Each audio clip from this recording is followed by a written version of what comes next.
right, state your name for the record. Edward deGruy. And you have a bunch of notes. I do. I am going to be up there roasting our wonderful gnome, Joe, whatever you want to call him. I'm having to make a lot of notes here because honestly, I kind of got confused. WWE this weekend, I thought this was going to be a roast for The Rock, not a little pat of butter. So I'm having to make up a whole new speech. I've known Joe for a lot of years, and Joe's a good guy. He keeps his silence. He doesn't say anything. He makes sure that all his secrets go down with him. But well, too bad that you know. Too bad that you know too much about him. All right. And what I don't know is going to be made up by the Guinness. We all know. Well, not all know. A few of us know. Before Joe left the Great White North, because he's actually a northern guy, which is a dirty secret in and of itself. Yes, from Boston. What's that about? So before he left there, he was quite well known as a male stripper. Yeah. Now we know. Now we know. And there's a few pictures around people found. Ladies and gentlemen, roaster number 2, Edward deGruy.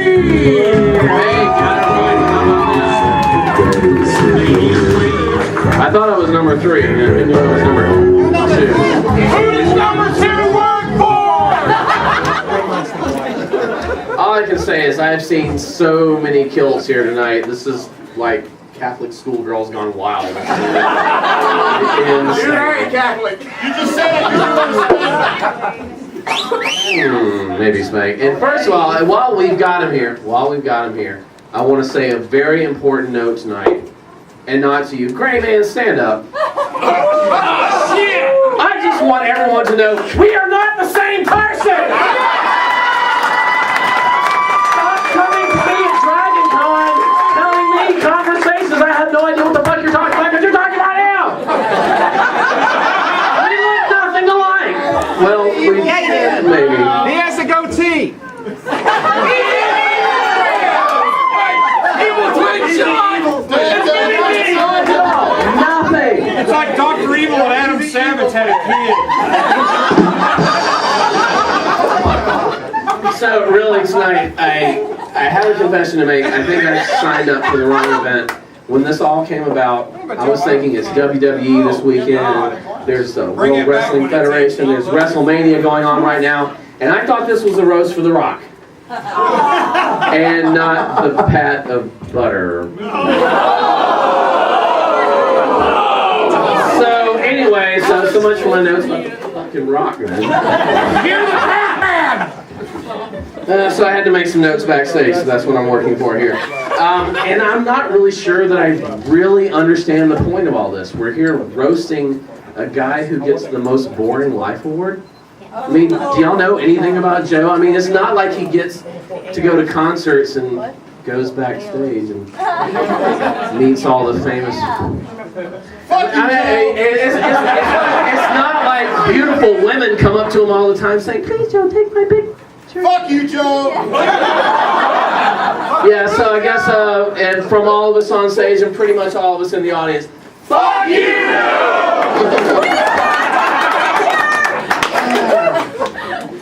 Anyway, a wise man once said,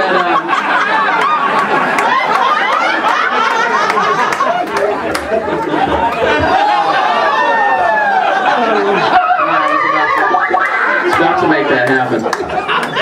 Yeah, a wise man once said the only reason that Santa is really jolly is because he has the list of the naughty girls. Yeah. We know who keeps that fucking list. Right? Besides, I'm not really sure why he makes such a good guest of honor. Look at him. It's hard to get the man to laugh. And he has seen me naked. And he still doesn't laugh. I laughed on the inside. But I did talk to him backstage a little bit. You laughed when he was trying to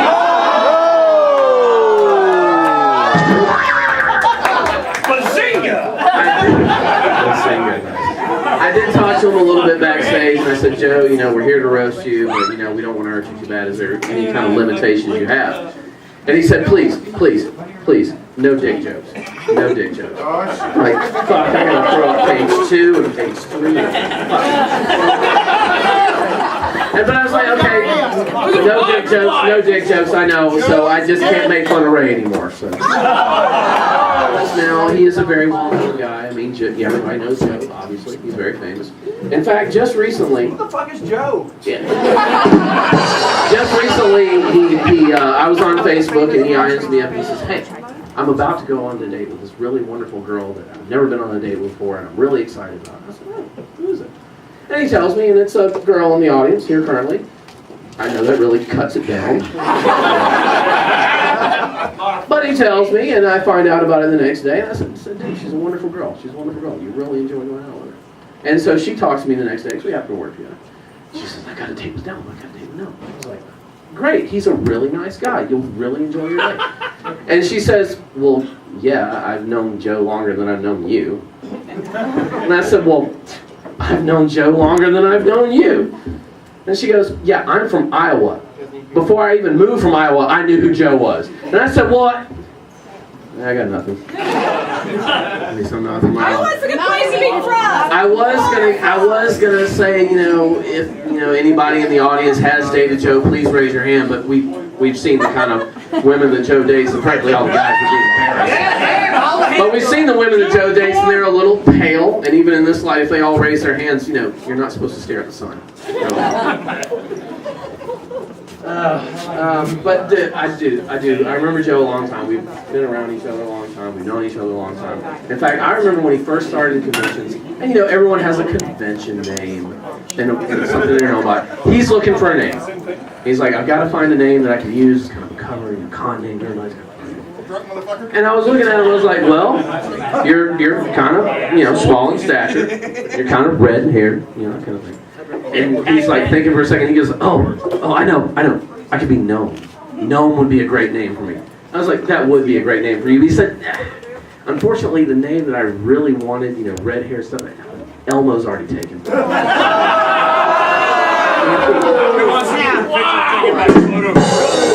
Photo Elmo. It doesn't work. But we shouldn't make too much fun of his dating habits. He started dating kind of late in life. Women, he started. He didn't want it to hamper his career. At the time, he was a dancer swinging Richards. Didn't want any of the guys to know. You went there, didn't you? I did. Speaking of dating, though, he wanted to develop this whole application. They got all these apps for the iPhone and stuff, and he's a big iPhone kind of guy. And he wanted to develop this application that modeled his dating theory and how he got dates and that kind of thing. It'd be a good idea. Unfortunately, Bear 1-1 already had this covered. But we shouldn't make fun of Joe dating a lot. Joe doesn't date a lot. I'm sure there's a lot of guys, even here that dates more than Joe. Okay, well maybe Hugh Hefner dates more than Joe. Those aren't dates. But the good thing is that if Hefner ever retires, hey, you got a day job, right? Well, as long as he can keep track of all this. Joe does remember, honestly, Joe probably does remember the first time that he had sex. He kept the receipt. But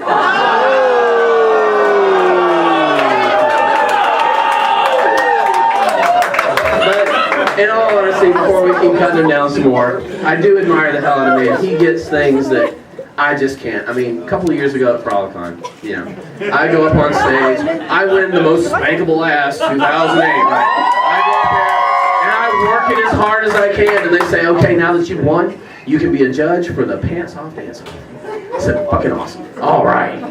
And I get up there, and Joe's there because Joe's Joe. And he just gets to be a judge because he's Joe. So we're in the middle of all this, and everybody's dancing and doing their thing. Joe leans over to me and he says, okay, one more motherfucker that comes up here and dances like a stripper. I swear to God, I'm going to get my chair, I'm going to put it in the middle of the stage, and they're going to give me lap dances. I said, I'm with you with that, all right. So the next people that get up, the girls, they start doing their little stripper thing, and we're like, fuck it. So we get our chairs, we march out there, we put them on the center of the stage. Fuck yeah. We get our dances, and the girls do this little... Okay. Then next come up the guys. And the guys really want to work the Gnome. And they get up there and they start working it. They're working it. Nothing like a spit shine. Just completely working his crotch. And all of a sudden one of the guys, and nobody can hear this from the audience because we're up there kind of close. And one of the guys leans back and says, Joe, seriously, put the Kraken back in the cave, okay? Really, I feel like I've got a toothpick tickling my anus back there.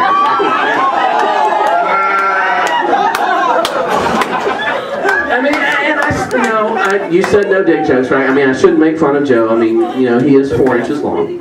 I mean, 27 inches around, right? I mean, he's got the vibrating manhole cover of love. That's what the girls like about him. They sit down and go, oh, it can't fit, but hey, ooh. Man, on hit bottom, he'll wear the hell out the side. And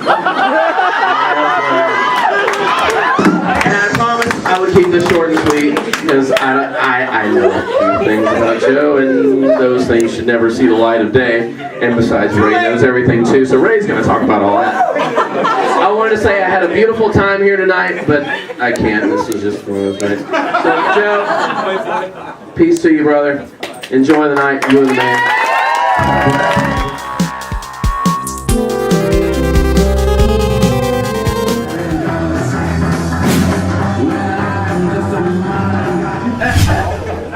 I am probably going to keep this a little short and sweet because I'm a wee bit bashful, but And I'm short and sweet. Drink! oh no, I've drank plenty. There ain't enough alcohol. Really big fact. I did not meet Joe like out in the club or out in the con or anything. I had a friend who was briefly roommates with Joe way back in 2005, and I would show up at the house, and I'm like, who was that guy? That guy with the beard. Go to the bathroom, and I open the door, and there's Joe taking a big old shit. After that, no reason to be shocked. After that, I'm like, oh, I can talk to him anytime, anywhere. Guys, there's no mystery.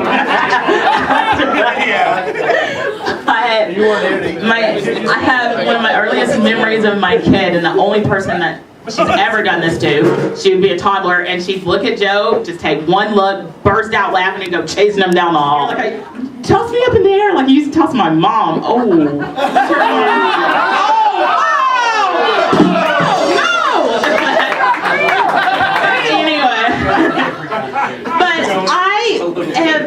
I've actually learned a lot from Joe. I know this is a roast and it's supposed to be all sorts of stuff, but I wanted to start getting out and doing more fun things, but I didn't really know where to go, what to do. I'd go click on Joe's. Where are you gonna call? Joe's what? I would click on Joe's Facebook page to see what he was up to. Anyway, and I went, wow, this guy has a lot of fun. I want to do what he's doing. And thus she became a lesbian. So, I started going out to cons, and who would I see? Joe. And I loved it because Joe, if he knows you, he's got a big old hug for you. He always says something funny. Big old something for you. Yeah. Anyway. But I have really enjoyed getting to know Joe through the years, and so when this was coming out, I'm like, oh yeah, I got to be part of this. So, Joe, glad to know you.